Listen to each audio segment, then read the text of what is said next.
পুরো বিশ্ব যখন ফুটবল উন্মাদনায় ভাসছে তখন হামলা পাল্টা হামলায় ব্যস্ত রাশিয়া ও ইউক্রেন। রোববার রাতে মস্কোর বিভিন্ন অঞ্চলে 400টি ড্রোন দিয়ে হামলা চালায় কিয়েভ। কালো ধোঁয়ার কুণ্ডলিতে ছেয়ে যায় আকাশ। এতে হতাহত হন বেশ কয়েকজন।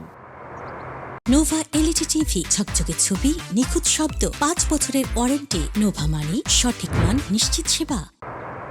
তবে ইউক্রেনের পাঠানো বেশিরভাগ ড্রোন ভূপাতিত করার দাবি করে মস্কো। এর আগে রাশিয়ার জ্বালানি স্থাপনায় একাধিক হামলা চালিয়েছে ইউক্রেনীয় সেনারা।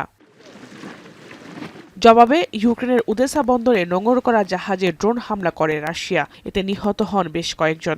এছাড়াও ইউক্রেনের নিপ্রোপেট্রোভস্কের আরও একটি এলাকা দখলে নেওয়ার দাবি করে মস্কো। গত কয়েকদিন এ অঞ্চলে টানা ড্রোন, ক্ষেপণাস্ত্র ও আর্টিলারি দিয়ে হামলা চালায় তারা।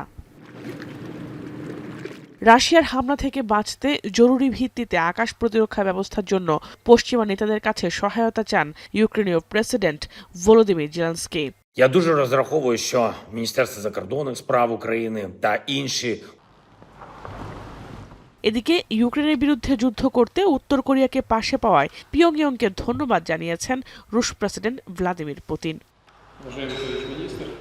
জাহানারা ভুঁইয়া, এখন বিশ্ব।